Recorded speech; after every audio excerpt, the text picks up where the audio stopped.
और कश्मीर में रहने के लिए जो भी कश्मीर में रहना चाहता है, चाहे वो किसी भी मजहब के साथ हो, उसके लिए ये लाजिम था, उसके लिए ये ज़रूरी था कि he had to worship all these Nagas. According to this original philosophy Buddhism में जो निर्वाणा जो है, nirvana was achievable only for the monks. कहते हैं कि जब ज़मीन तंग हो गई किसी वजह से, तो जो बुद्धिस्ट मॉन्क्स थे, बड़े बड़े लोग थे, वो अचानक कहीं ख़त्म नहीं हो गए, वो माइग्रेट हो गए। तो जैसे हम देखते हैं शुरू में it started a strong reaction against the Sanskrit language because they consider it a godly language. लेकिन महायानिज्म में हम देख रहे हैं Sanskrit was adopted as a language and almost entire philosophy जो है महायाना बुद्धिज्म की, it was composed in the Sanskrit language only. मैं बिल्कुल इस चीज़ से एग्री करता हूँ कि fortunately we have a lot of potential, lot of sites are there, but unfortunately जिस नौयत का काम होना चाहिए था वो नहीं हो। तो अगर हम खाली सिटी श्रीनगर पांड्रेथन एरिया को ही अच्छी तरह से एक सर्वे हो जाए, एक अच्छी तरह से इस पे जो है एक्सप्लोरेशन हो जाए, maybe we may be able to discover an number of Buddhist sites.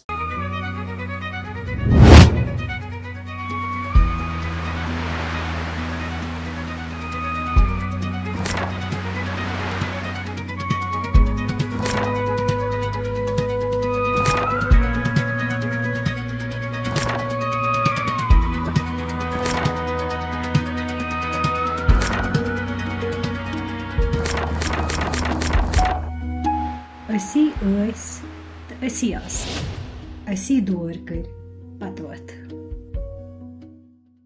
Kashmir studio में आपका खुशामदीद। मैं मसूद हुसैन और हिस्ट्री टॉक्स जो कश्मीर लाइफ स्टूडियो से एक सीरीज़ काफ़ी टाइम से आ रही है, उसकी एक और कड़ी लेकर मैं आपकी खिदमत में हाजिर हूँ।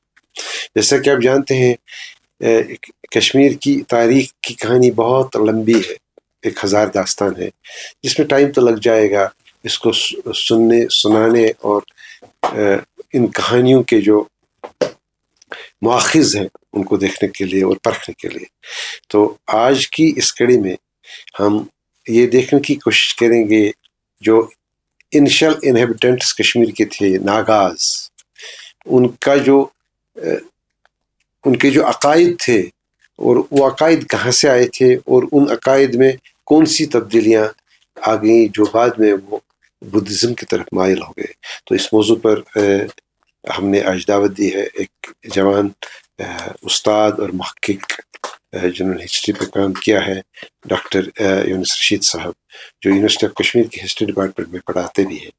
डॉक्टर साहब, आपका खुशामदीद कश्मीर लाइफ के शो में। जी, आपका बहुत बहुत शुक्रिया मसूद साहब यहाँ बुलाने के लिए।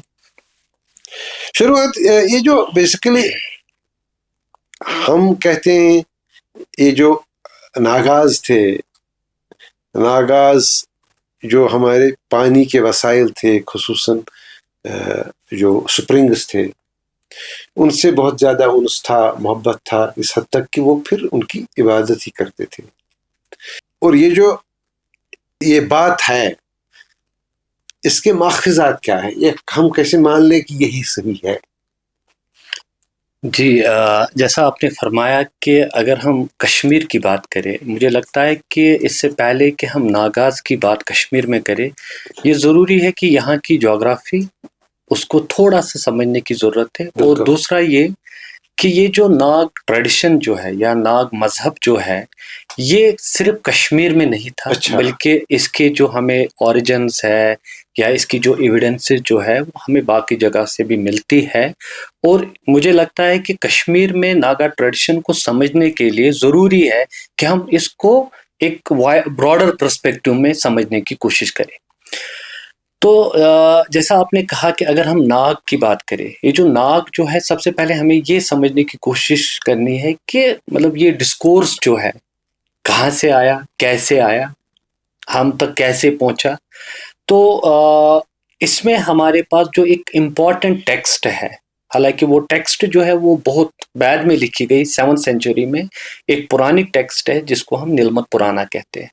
एक तो नीलमत पुराना की जो टेक्स्ट है उसमें हमें एक अच्छा खासा डिस्क्रिप्शन मिलता है अबाउट द नाग ट्रेडिशन, ठीक है। और दूसरा हमें बाद में जो कल्हाना है राजतरंगिणी, उसमें भी हमें मिलता है। न सिर्फ वहां पे बल्कि उसके बाद अगर हम मिडिवल टाइम्स में जाए, जो आईन अकबरी है, उसमें भी हमें नाग के बारे में जो है जिक्र मिलता है। अब जहां तक नाग का सवाल है कि ये है क्या, ये कौन थे, क्या वाकई ये सांप थे, या जैसे नाग हम कश्मीरी में सुप्रीम को भी बोलते हैं, जैसे आपने कहा वाटर बॉडीज।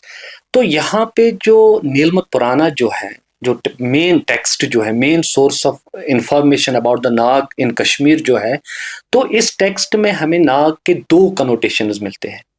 एक कि ये रेप्टाइल स्नैक्स थे जो कि ज्यादातर वाटर बॉडीज में रहते थे, और दूसरा ये कि नाग जो था एक ट्राइब था, ये लोग थे जो इन नाग्स की पूजा करते थे, इनको मानते थे।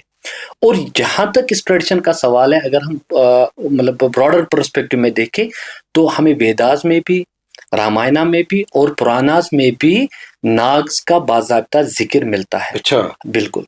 इतना ही नहीं, अगर हम गुप्ता पीरियड की बात करें, जो समुद्रगुप्त जो थे, उसके बारे में जो सबसे इंपॉर्टेंट सोर्स हमें है वो है प्रयाग प्रस्ती, जो एक इंस्क्रिप्शन है जिसको कंपोज किया था उसी के कोड पॉइंट हरिसेना ने। उसमें वो ज्यादातर उनके मिलिट्री कॉन्केस्ट्स के बारे में बात करता है, जहां पे वो डिफरेंट रूलर्स की बात करता है जिसको समुद्रगुप्त ने हराया था, अपने कब्जे में लाया था। वहीं पे वो नागा चीफ्स की भी बात करता है, जिससे ये बात साबित होती है कि by the 5th century the Nagas were already established themselves culturally as well as politically. ठीक है। अब अगर हम वापस अपने रीजन में आए, कश्मीर में, तो जैसे मैंने पहले ही कहा, यहाँ पे हमें अगर हम नीलमत पुराण को देखें, तो नीलमत पुराण के मतलब जो पर्सपेक्टिव में ये हमें बताता है कि on the eve of the Aryan immigration, कि जब आर्यन यहाँ आ रहे हैं, Kashmir was inhabited by 2 group of people, एक तो नागाज और दूसरे पिसाचास। और ये जो नागाज जो है, ये इतने ज्यादा पावरफुल थे, या इनके मतलब कल्चरली वो इतने इंपॉर्टेंट थे कि even it was not possible for the Brahmanical traditions कि इनको कंप्लीटली जो है एलिमिनेट करते, खत्म करते, बल्कि they have to absorb them within their tradition. ठीक है। तो इसीलिए हम देख रहे हैं कि जब नीलमत पुराना वो कह रहे हैं कि ये जो कश्मीर जो है, it belongs to the Nila, the king of the Nagas, और कश्मीर में रहने के लिए जो भी कश्मीर में रहना चाहता है, चाहे वो किसी भी मजहब के साथ हो, उसके लिए ये लाजिम था, उसके लिए ये जरूरी था कि he had to worship all these Nagas. और इतना ही नहीं, हम ये भी देखते हैं कि वैष्णो जो है नीलमत पुराना में, he declare Nila from his own self, and he says one who disobey the Nila will face destruction from my hands. और यहां से अगर आप देखेंगे बाकी मज़ाहिब में, बुद्धिज्म में भी हम देख रहे हैं कि even Buddhists have to project Buddha as a good Naga in some previous birth. तो मतलब ये है कि इन सब चीजों से ये साबित होता है कि जहां जो नागिज्म जो था, ये कश्मीर का अर्लीस्ट मजहबी अकीदा था, जिसके साथ यहाँ के लोगों की एक काफी वाबस्तगी थी। और इस मजहब का इतना असर था हमारी साइकोलॉजी पे कि शायद जो हमें कन्वर्शंस हो गए, with the passage of time हम देख रहे हैं कि फ्रॉम नागिज्म बुद्धिज्म आ गया, फिर बुद्धिज्म के बाद हम देख रहे हैं शिविज्म, वैष्णोइज्म, और फिर फाइनली इस्लाम। लेकिन इस नाग ट्रेडिशन का जो इम्पैक्ट जो था, जो इसका एक इन्फ्लुएंस जो था, वो कंटिन्यू रहा। तो मुझे नहीं लगता कि अगर मैं ऐसे कहूं कि आज भी हम अपने आम फाम बात में जब बात करते हैं, हम कहते हैं कि नाग गाड़ से विष्णु हलाल खेने हराम। सो एक सैक्रेडनेस, या आज भी जब बच्चे शाम को निकलते हैं, खासकर रूरल एरियाज में, उनको पहले ये बात कही जाती है, फलाई नाग की निर्जुन, फलाई नाग पगजो एहतराम। सो ये जो एक रेस्पेक्ट है, एक बिलीफ जो है, जो कन्वर्शन के बाद भी हमारे साथ रहा, वाबस्ता रहा, पार्ट ऑफ कल्चरल जो रूडिमेंट। बिल्कुल बिल्कुल, it speaks volumes about the presence and the importance of this religious belief that we have inherited from the times immemorial. हमारे यहाँ बहुत से देहात पेरिफेरी में बहुत सारे गाँव हैं जिनके नाम में नाग है। बिल्कुल। और वो शायद ये जो अनंतनाग, वगैरह, कौसर नाग, बहुत सारी ऐसी जगह है। तभी मैं कह रहा हूँ, क्योंकि कश्मीर में अगर आप नीलमत पुराना को कहेंगे, जैसे मैंने पहले भी कहा, ये कह रहे हैं कि क्योंकि इनिशियली अगर हम देखें, we see Kashmir was inhabited only for 6 months. हालांकि ये जो नीलमत पुराना कह रहे हैं कि पहले जो लोग जो थे वो खाली 6 महीने यहाँ रहते थे और 6 महीने के लिए उनको बाहर जाना पड़ता था। इट वॉज ओनली कि ये जो ब्राह्मण एक था चंद्रदेवा, उसने नीला को रिक्वेस्ट की कि नहीं जी, यहाँ कश्मीर में जो लोग हैं उनको आप 1 साल के लिए बराबर रहने की इजाजत दीजिए। तो उसने कहा कि हाँ ये रह सकते हैं, लेकिन उसमें एक कंडीशन है, और वो कंडीशन ये थी कि एक तो नीला तो है ही, उसके साथ साथ 603 जो अगर अदर नागा डाइटीज जो है उनको वर्शिप करना लाजमी था। तो इसीलिए हम देख रहे हैं कि मतलब अब कश्मीर में चाहे आप देहात की बात करें, अर्बन एरियाज की बात करें, वाटर बॉडीज की बात करें, हर एक जगह को किसी न किसी नाग डाइटी के साथ एसोसिएट किया गया था। ठीक है, तो ये आप उन लोगों का तज़किरा कर रहे थे, एक तो जो यहाँ मुकामी थे, जो रहते थे, वो नाग थे जी, लेकिन जो 6 महीने के लिए आते थे वो आते जाते थे। नहीं, नाग भी माइग्रेट करते थे। अच्छा, नाग भी माइग्रेट तब तक, क्योंकि अब देखिए अगर हम इसको थोड़ा सा आर्कियोलॉजिकल पॉइंट ऑफ व्यू से भी देखेंगे, ये तो बहरहाल ये एक पुरानी टेक्स्ट है। यहाँ पे मैं इस चीज को थोड़ा सा ऐड करना चाहूंगा कि Puranas were written with a particular purpose. हम उनको कहते हैं कि every Puranic text have panchalakshas, they have the 5 characteristic features, that is that they essentially talk about the 5 things. It's not they only talk about these 5 things. In reality they discuss much more, but these 5 things are fundamental that are to be discussed by the Puranic texts. One is the creation of the world, recreation of the world, genealogy of the gods, genealogy of the sages, and then last the genealogy of the ruling dynasties. अब इसको थोड़ा सा broader perspective में समझने के लिए मैं आपको ऐसे बताऊं कि गुप्ता पीरियड ऑनवर्ड्स अगर हम देखें, बहुत सारी जो रूलिंग फैमिलीज जो आ रहे हैं उनका ओरिजिन क्लियर नहीं था। अब उनको सोसाइटी में एक रेस्पेक्टेबल पोजीशन देने के लिए these Puranic texts were written, generated. हाँ, तो एक तरफ से वो भी हो रहा है और दूसरी तरफ से आप जो क्रिएशन, रिक्रिएशन, अब जो मैं बात कह रहा था, we know from the Nilamata Purana, again we have been told कि ये एक वाटर बॉडी थी, सतीसर था, climatic conditions were not so favorable that humans could settle here for the entire year. आज भी विंटर 21st सेंचुरी में बहुत सारे लोग भागते हैं जम्मू वगैरह, ठीक है, तो उन दिनों की हालत तो कुछ और ही थी। हार्श क्लाइमेटिक कंडीशंस में ये पॉसिबल ही नहीं था कि वो पूरा साल जो है यहाँ पे रहते।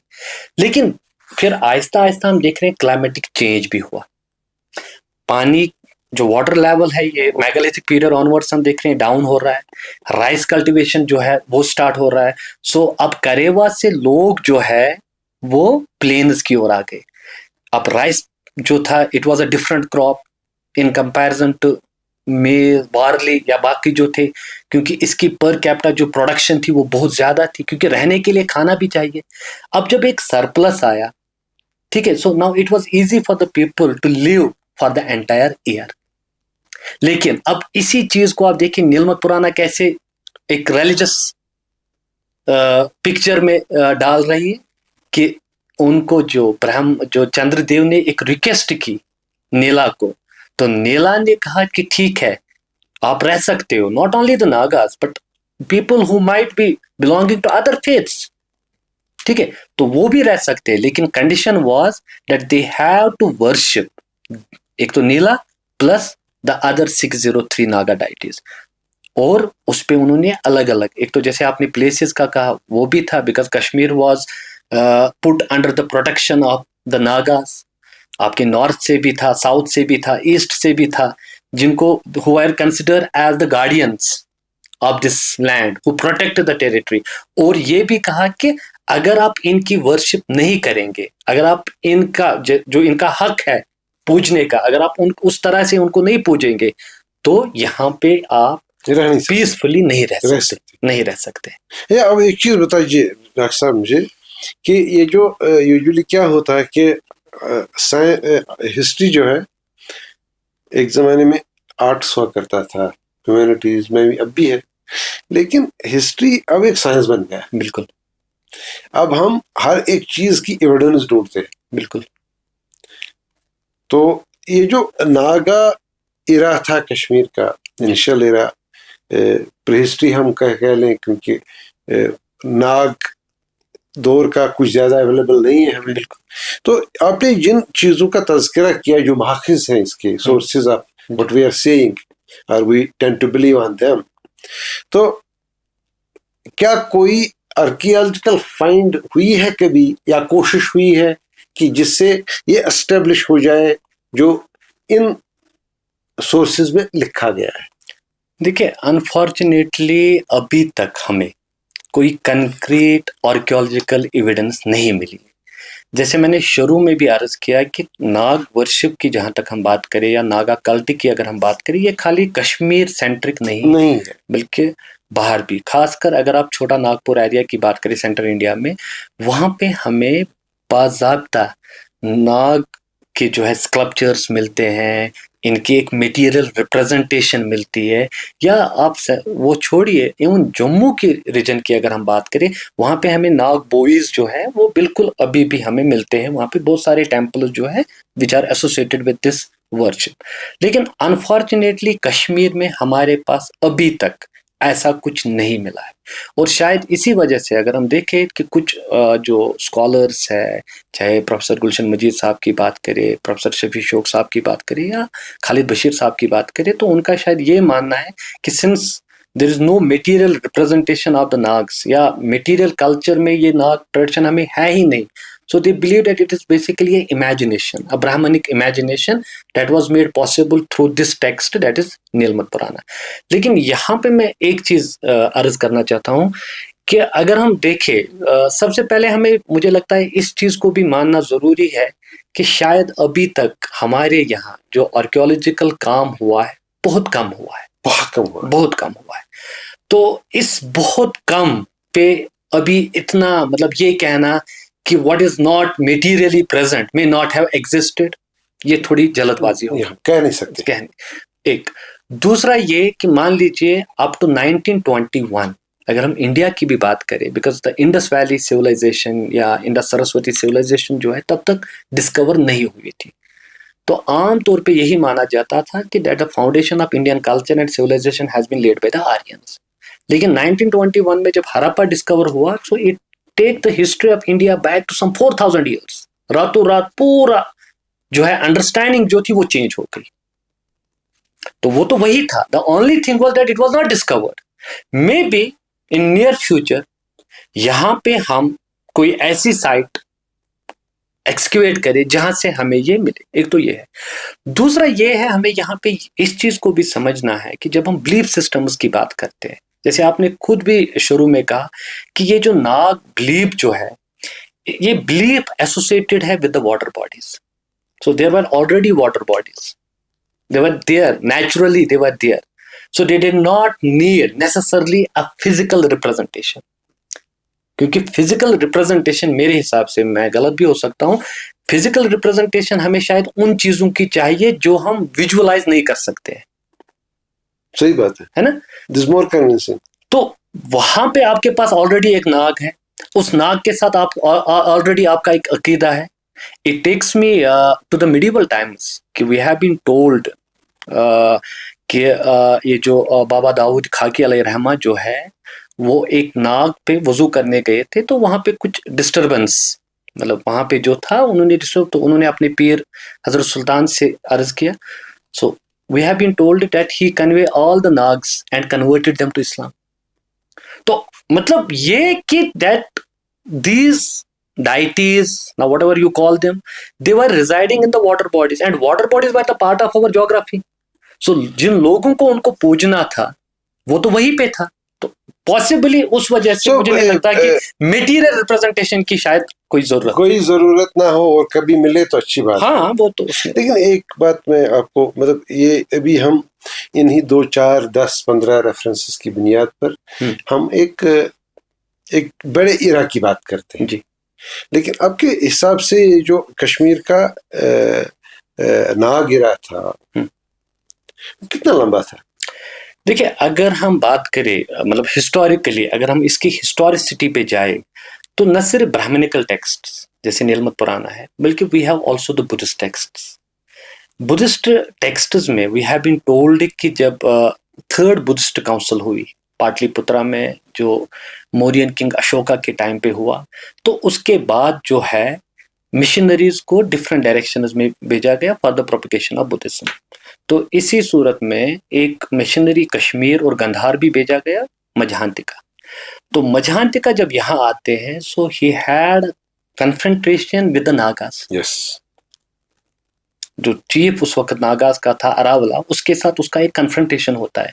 हालांकि the Buddhist text tell us कि ultimately the spiritual powers of the this Majjhantika prevail, तो न सिर्फ वो बल्कि सारी पॉपुलेशन जो है it was converted to Buddhism. और इसके साथ साथ दूसरा क्या हुआ कि that it also resulted into the introduction of saffron. Saffron cultivation भी हुई, हालांकि आर्कियोलॉजिकली उसके एविडेंसेस हमें पहले भी मिलते, लेकिन यहाँ पे ये है कि ये सिर्फ ये नहीं कि वहां पे, मतलब जब हम एविडेंसेस की बात करें तो Buddhist texts which have been written much earlier, for example Dipavamsa which was composed somewhere in 5th century, which is a Sri Lankan chronicle Buddhist text, so it tells us।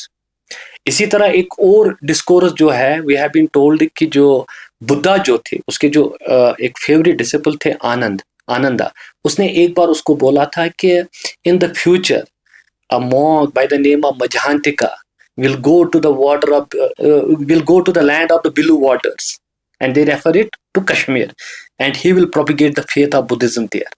And we have been told जब ये बात मजहांतिका के पास आई तो उससे रहा नहीं गया और वो दौड़ता दौड़ता कश्मीर आ गया और यहाँ पे जो बुद्धिस्ट फेथ जो है उसको यहाँ एस्टैब्लिश किया। लेकिन जब वो यहाँ आए, उसको जो कन्फ्रंटेशन यहाँ पे हुई वो नागाज के साथ हुई। तो जिससे अगेन हम ये कह सकते हैं कि अगर मान लीजिए 3rd century, तो दैट मीन्स 3rd century में नागा ट्रेडिशन जो था ये एस्टैब्लिश था कश्मीर में। ये तो बात अब कितना पहले था वो नहीं कह सकते, लेकिन इतना तो हम इस यहाँ तक था। बिल्कुल। लेकिन एक चीज, हाँ, एक बात मैं पूछना चाहूंगा, वो ये कि जब हम इन सारे टेक्स्ट्स की बात करते हैं तो उसमें हमें 2 नाम मिलते हैं, एक तो नीला और दूसरा मुझे नहीं पता वो कौन सा दौर है, लेकिन एसेंशियली वो नागसेन। इसके अलावा कोई और भी कैरेक्टर है नाग एरा का जो हिस्ट्री में कहीं इधर उधर दिखता है? हिस्ट्री फॉर्मल में नहीं, मतलब इवन दीज ये जो मिथिकल नैरेटिव्स हैं। ठीक है, नीला मतलब कि अब यहाँ पे नीला मैं भूल गया था शुरू में बताना कि वो ये है कि जो पुरानी टेक्स्ट जो है, Puranic text, they are mostly been written either after one or the other Brahmin deity. अच्छा, चाहे आपका शिव पुराना है, विष्णु पुराना है, लेकिन यहाँ पे क्या है, नीलमत पुराना, नीला अगेन डोमिनेंस, कि नीला वो सो पावरफुल कि पूरा पुरानी टेक्स्ट इसी के नाम पे। और जो आप नागसेना की बात करें, is a Buddhist, is a Buddhist. और वो जो है वो बेसिकली हम देख रहे हैं कि जो इंडो ग्रीक पीरियड जो है, इंडो ग्रीक एरा जो है, उस वक्त हम देख रहे हैं there was a conversation between this Nagasena and a Indo Greek king Milinda, which later on resulted into the form of a dialogue which is popularly known in history as Milinda-Panu, the questions of Milinda। तो खैर वो तो अलग कहानी है। So basically एक तो वाज़ेह है कि जो भी आया पाटलिपुत्र से, चाहे अशोका के कहने पर आया, खुद आया, हालांकि इसमें भी एक एविडेंस ऑलरेडी अवेलेबल है, कई एविडेंसेस हैं कि जो तीसरी बुद्धिस्ट कॉन्फ्रेंस हुई थी उसमें जो लोग मौजूद थे उनमें कुछ कश्मीरी भी थे। बिल्कुल बिल्कुल। और जिससे ये लगता है कि बुद्धिज्म ऑलरेडी यहाँ आया था। बिल्कुल। और जब मजंतिका यहाँ आया तो उसने देखा कम से कम सोवरा और सोवरा के आगे कहीं किसी और जगह कुछ गुम्पा शुम्पा भी बिल्कुल बने थे। लेकिन मैं जो पूछना चाहूंगा वो ये कि is there something other than this, इस कहानी के अलावा क्या कोई और कहानी है जो हमको ये बताएगी कि how the Nagas actually got into the Buddhism and was it, क्या ये प्रोसेस इंस्टेंट था, ग्रेजुअल था, मास कन्वर्जन हुए, क्या हुआ, कुछ पता है हमको? देखिए क्लियर तो है नहीं क्लियर सबसे पहले, लेकिन there are some indirect references. मतलब पहले हमें ये समझने की कोशिश यहाँ पे जरूरी है कि वो ये कि अगर हम ओरिजिन ऑफ बुद्धिज्म देखें इंडिया में, it had a different context. Buddhism emerged in mainland India for a different reason, and that was a reaction against then prevailing religion, whatever it was. ठीक है, चाहे वो मतलब उनके हिसाब से जो अननेसेसरली याजना सैक्रिफाइसेस वगैरह थे, या जो कास्टिज्म था, या जो डोमिनेंस ऑफ ब्राह्मणिकल क्लास थी, वगैरह वगैरह। कश्मीर में जो बुद्धिज्म है, इसका जो मतलब जो इंट्रोडक्शन जो है, it is not a reaction.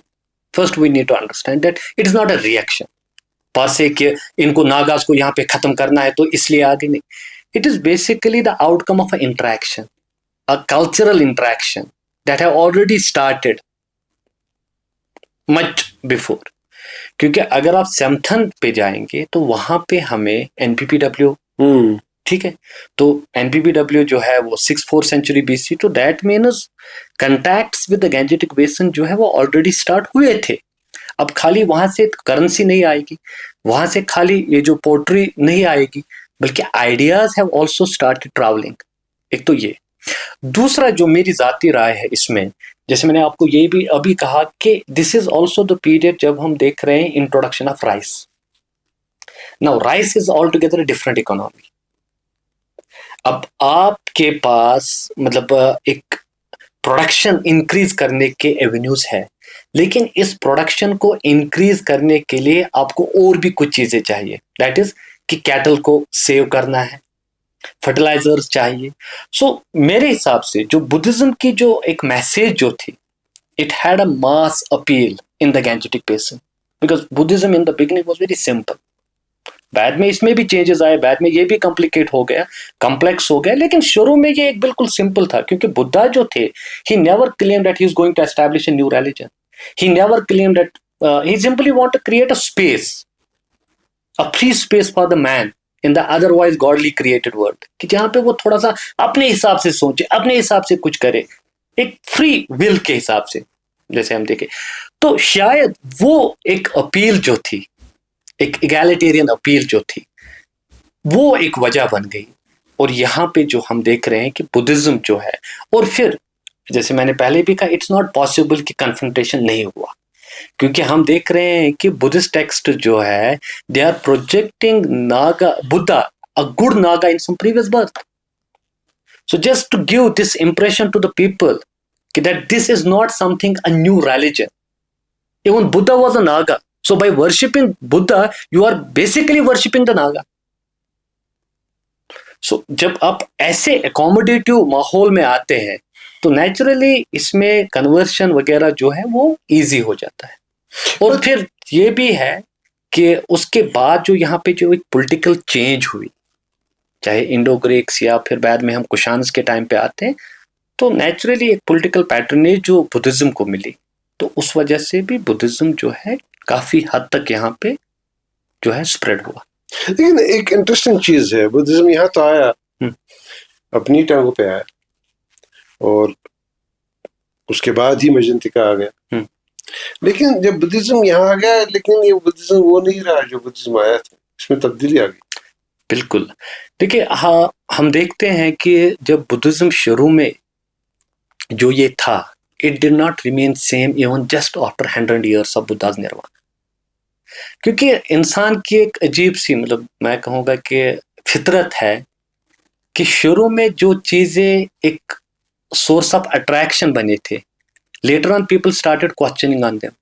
क्योंकि जो बुद्धिज्म जो ओरिजिनल जो था, जिसको हम हिनायाना या ऑर्थोडॉक्स स्कूल भी कहते हैं, उसमें कुछ स्ट्रिक्टनेस आ गई। मतलब for example, over a period of time people thought कि what kind of a religion it is, कि जिसमें ना कोई आइडल है, ना कोई स्कोप है फॉर द याजना सैक्रिफाइसेस। क्योंकि इंसान का दिल है ना, कि मतलब जब हम कहीं जाते हैं, कोई देखते हैं, तो थोड़ा सा तसल्ली हो जाती है।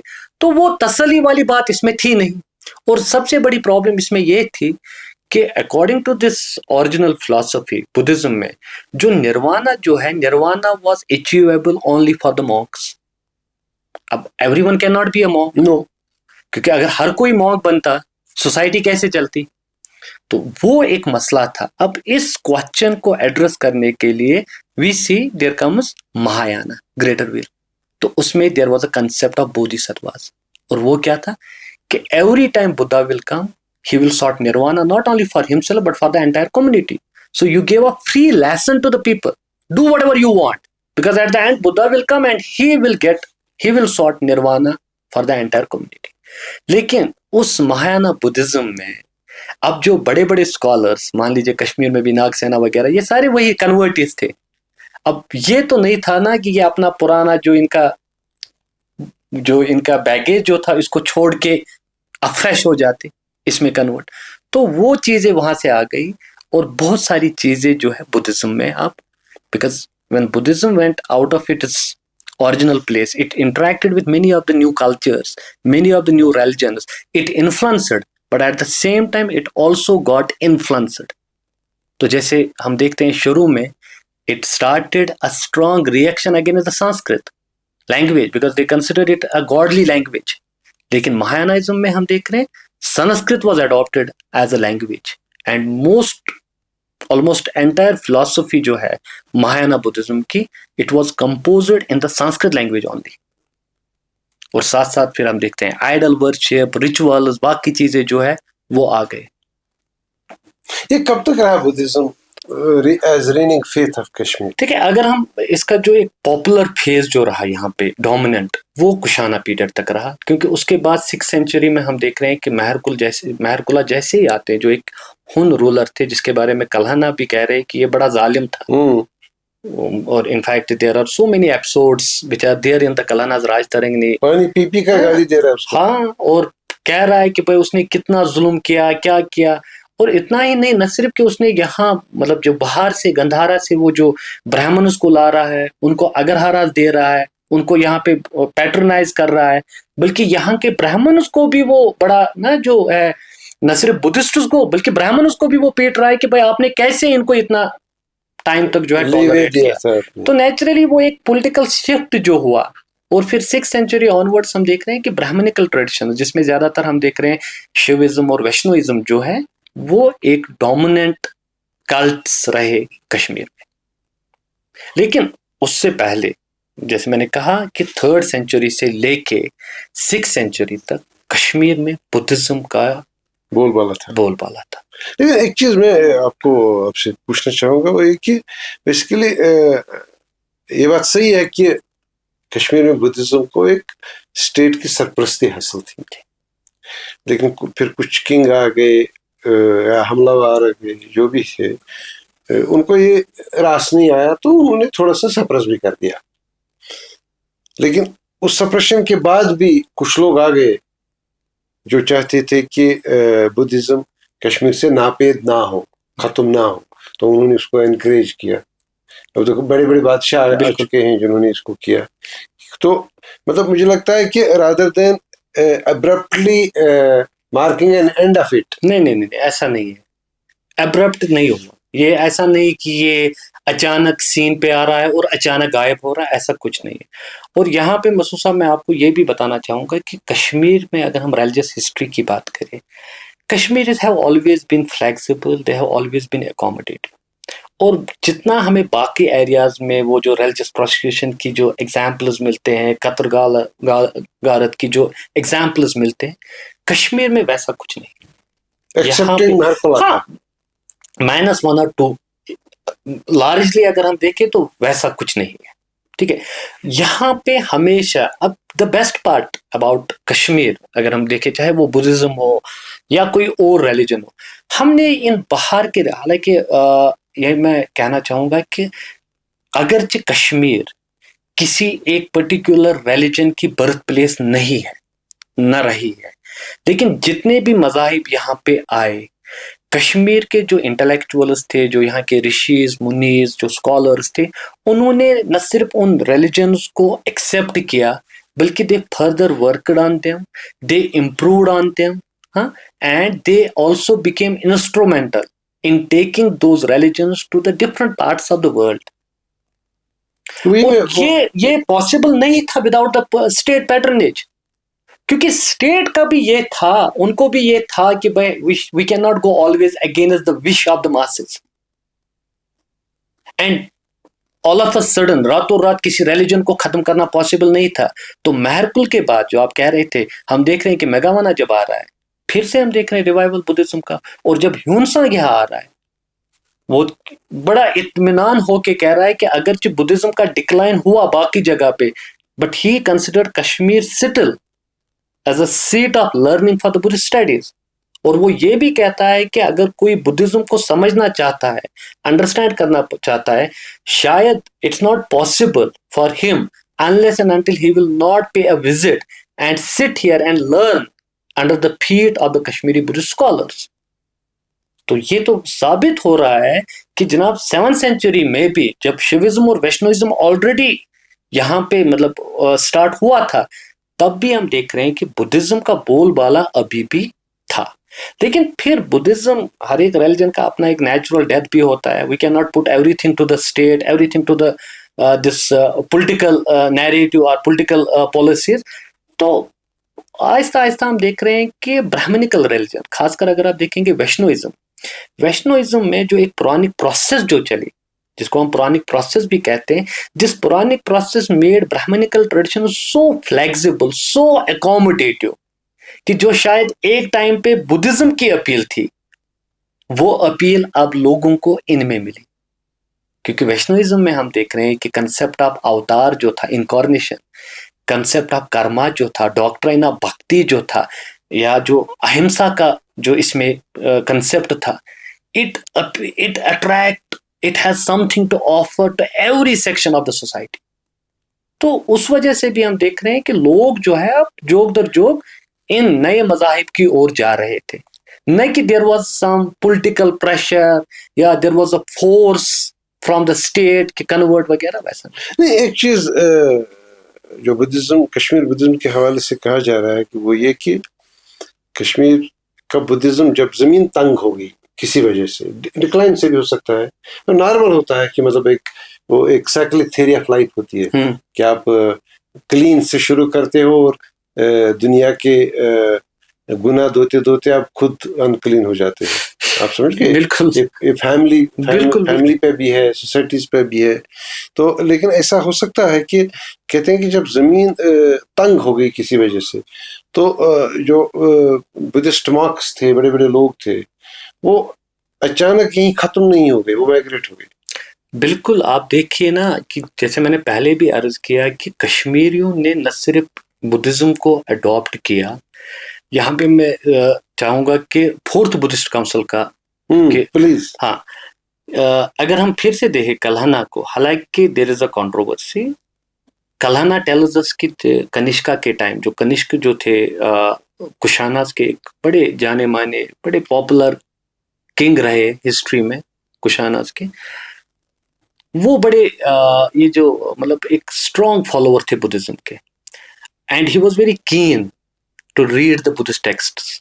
तो कलाना टेल्स अस कि जब वो ये टेक्स्ट्स को पढ़ना उसने स्टार्ट किया, खासकर जो विनाया, सूता और अभिधम्मपिटका है, उसको इनमें बड़ा कंफ्यूजन लगा and he was not satisfied.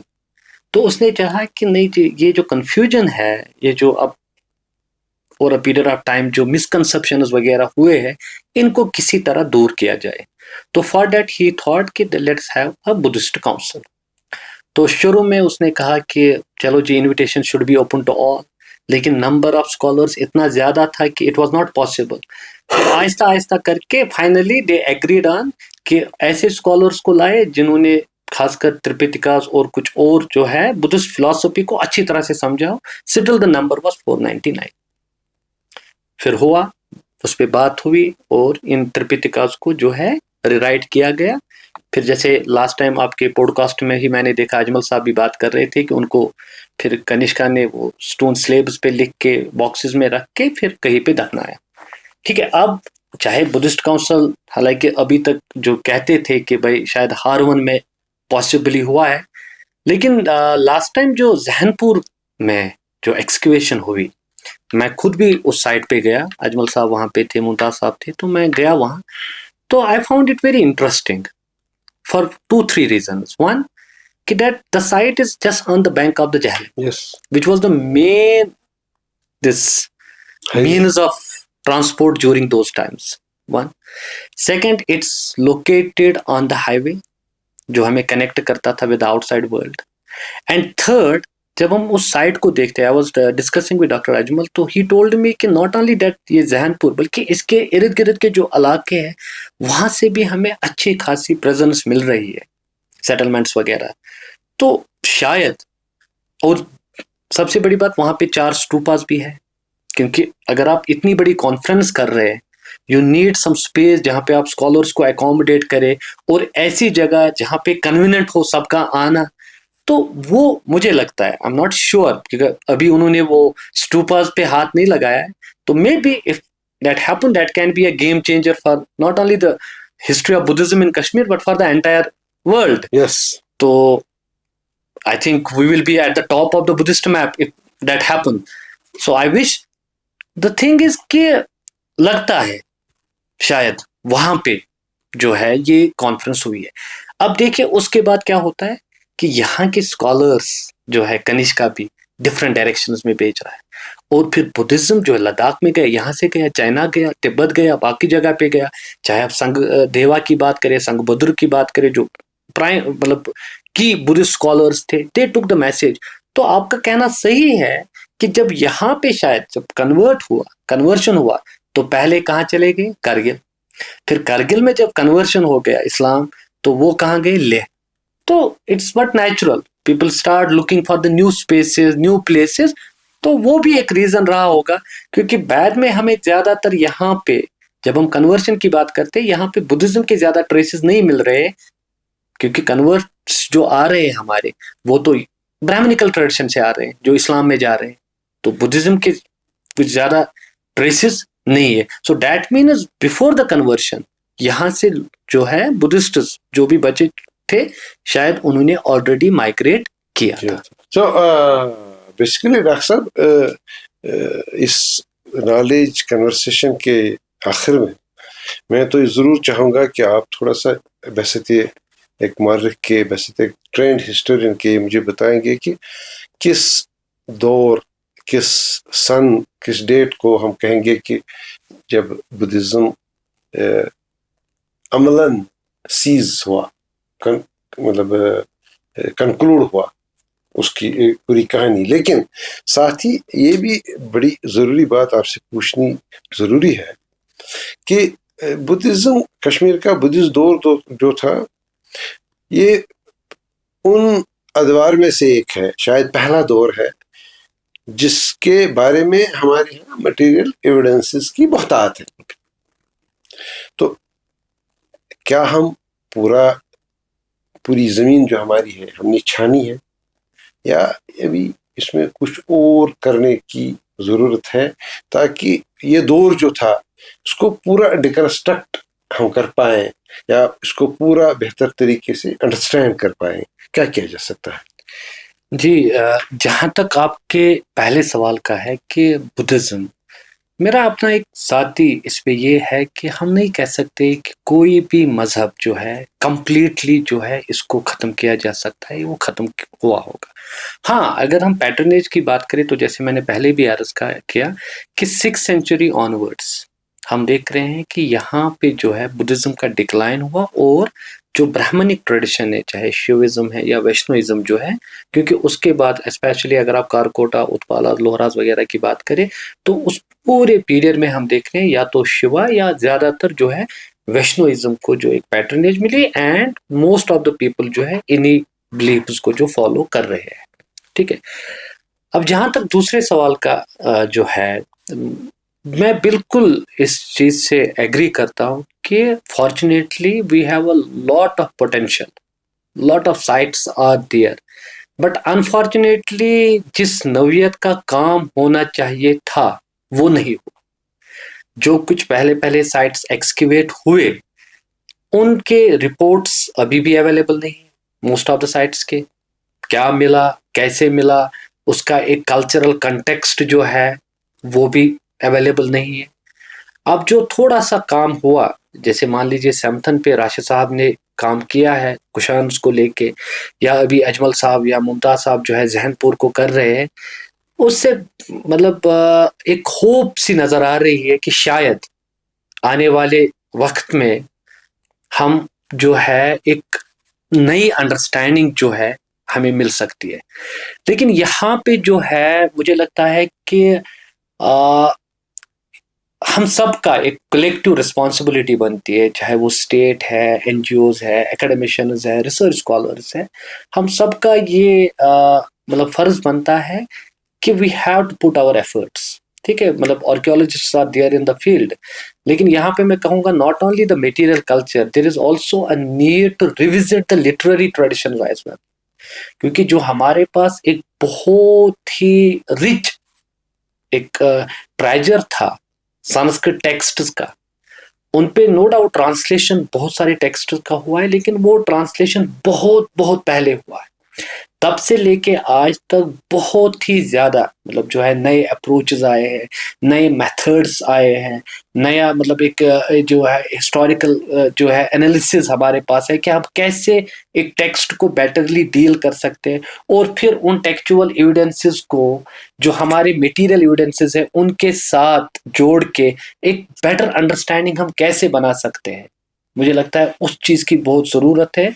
Otherwise क्या होता है कि it reminds me of 2005, a site was accidentally discovered in Kotbal area, Anantnag district.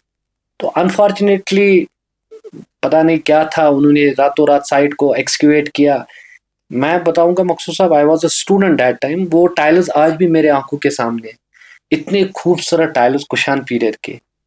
मुझे नहीं लगता हारवन के टाइल्स उतने खूबसूरत थे, लेकिन वो टाइल्स उनका कुछ पता नहीं चला और उस साइट को वैसे ही छोड़ा गया एज कहीं कुछ था ही नहीं। तो मतलब अगर हम देख के कश्मीर में मुझे नहीं लगता कि कोई भी ऐसा एरिया है जहां से हमें कुछ ना कुछ ना मिले, क्योंकि अगर हम अगेन कल्हना की राजतरंगी को माने, हालांकि no doubt about the first 3 tarangas Kalhana himself admit कि उसके पास जेन्युइन सोर्सेज नहीं है, लेकिन जो भी वो बात कर रहा है मैं नहीं कहूंगा 100%, but there is a possibility कि कुछ ना कुछ मिलेगा। अब वही बताता है कि on the 2 banks of the Vitasta 84,000 stupas were built. तो अगर हम खाली सिटी श्रीनगर पांड्रेथन एरिया को ही अच्छी तरह से एक सर्वे हो जाए, एक अच्छी तरह से इस पे जो है एक्सप्लोरेशन हो जाए, maybe we may be able to discover an number of Buddhist sites.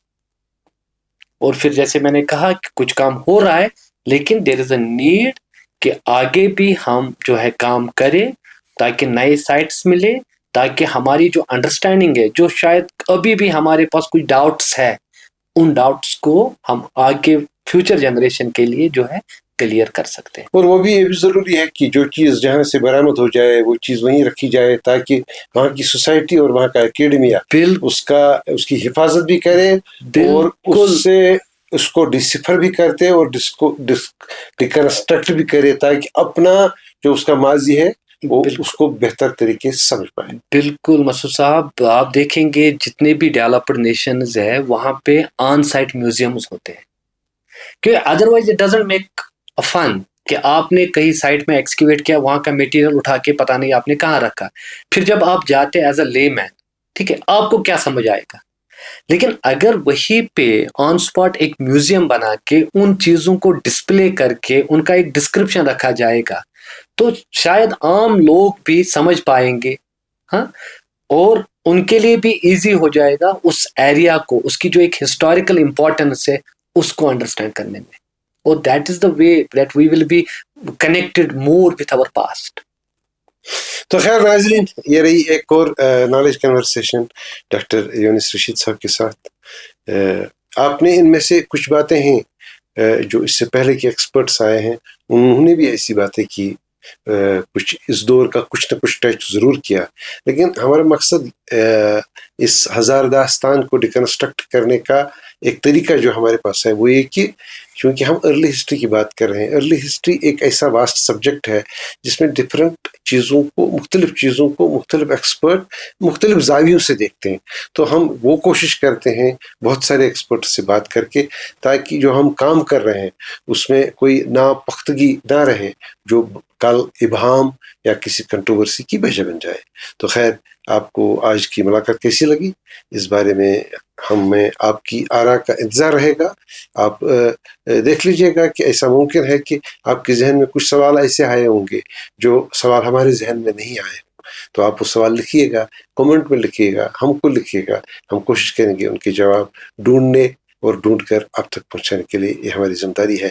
हम आपके बहुत मशकूर हैं कि आप ये प्रोग्राम दिलचस्पी से देख रहे हैं और इसका रिस्पांस भी अच्छा आ रहा है। तो हम उम्मीद करेंगे कि सिलसिला, ये जो रिश्ता कायम हुआ है इल्म के हवाले से, कश्मीर की तारीख के हवाले से, ये जारी रहेगा। मैं आपका बहुत बहुत मशकूर हूँ, और डॉक्टर साहब मैं आपका बहुत ही मशकूर हूँ। बहुत आपने अपना टाइम निकाल के हमारे साथ अपने इल्म को बांटा, हम बहुत ही मशकूर हैं आपके। शुक्रिया।